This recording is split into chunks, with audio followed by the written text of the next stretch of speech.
देखिए, वो Shimla development plan पे अंग्रेज़ी में कहावत कहावत है डैम स्क्वेब, मतलब खोदा पहाड़ और निकला चूहा। मतलब उससे ज़्यादा वो कुछ भी बेहतर नहीं हुआ है।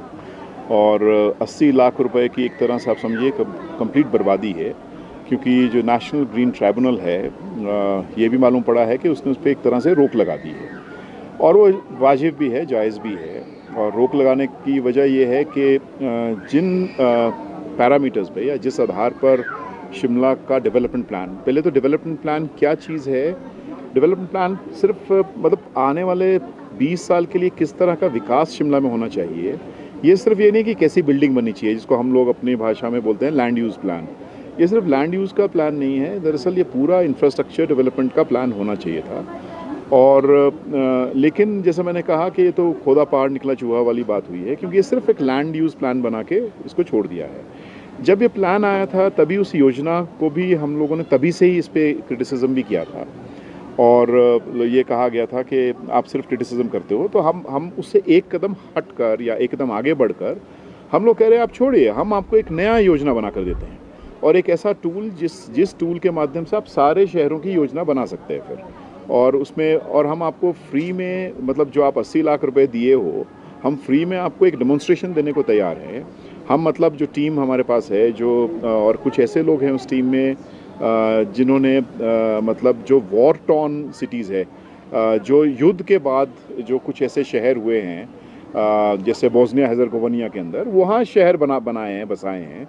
वो लोग हिमाचल के साथ उनका मतलब एक लगाव भी है, और वो लोग पूरी उस टूल किट को फ्री में बनाने को तैयार है। अब सवाल है ये टूल किट क्या होना चाहिए। लेकिन लेमैन से अगर हम पूछेंगे कि योजना है कैसी होनी चाहिए, योजना ऐसी होनी चाहिए जिसमें घर की बात हो, कैसा घर होगा, जिसमें बात हो मोबिलिटी की, कैसी मोबिलिटी होगी, कितनी गाड़ियाँ चलेगी, कितने लोग पैदल चलेंगे, कितने लोग साइकिल पे चलेंगे, कैसा इंफ्रास्ट्रक्चर होगा, शिक्षण संस्थाएं कहाँ होंगी। ये जो मौका था, ये मौका पूरा हाथ से निकल गया है। और ये पूरा कॉपी पेस्ट मॉडल है जो अभी का मॉडल है, क्योंकि कॉपी पेस्ट मतलब प्लेन में, मान लीजिए चंडीगढ़ का शहर है, चंडीगढ़ में जैसा सेक्टर 15 है वैसे ही आप सेक्टर 4 बना सकते हो। लेकिन पहाड़ के अंदर आप सेक्टरल प्लान चाहिए आपको, यहाँ एक सा नहीं हो सकता। जो आपका छोटे शिमला की पहाड़ी है वो आपकी भराड़ी की पहाड़ी नहीं हो सकती है। तो इसलिए इसका अलग से लैंड यूज़, जिसकी जियोलॉजिकल स्टडी के आधार पर होना चाहिए था।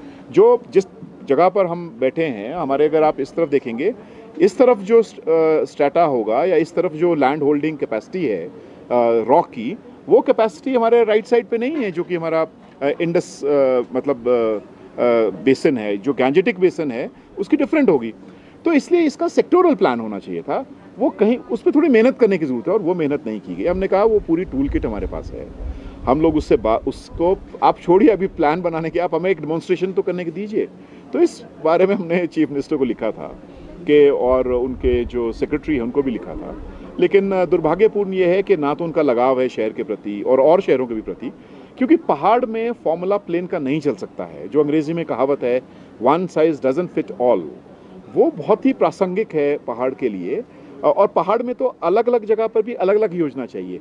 जो आपका FAR इसको हम कहते हैं, मान लीजिए लैंड यूज़ ही आप ले लीजिए कि फ्लोर एरिया रेशियो, अगर FAR आपका जो मतलब सदर्न साइड में होगा, वो आपका नॉर्थ वेस्टर्न साइड में एक सा FAR नहीं हो सकता जैसे प्लेन के अंदर होता है। तो मैंने आपको चंडीगढ़ का उदाहरण दिया। तो ये जो बुनियादी बात होनी चाहिए थी कि 20 साल बाद, और मतलब वो प्लान इतना बेकार है। वो बोल रहे हैं 6 लाख आबादी हो जाएगी। इतने तो बच्चे पैदा ही नहीं करते हमारे यहाँ पर लोग, तो कहाँ से आएंगे लोग? 55% फॉरेस्ट है, तो मतलब 6 लाख आबादी आप कैसे समझ लो 2030 तक 6 लाख आबादी हो जाएगी? ये मतलब एक तरह से शेयर वेस्टेज ऑफ मनी है। और हम जब एक विकल्प दे रहे हैं, देने को तैयार हैं, आप सुनिए तो सही हमारी बात को।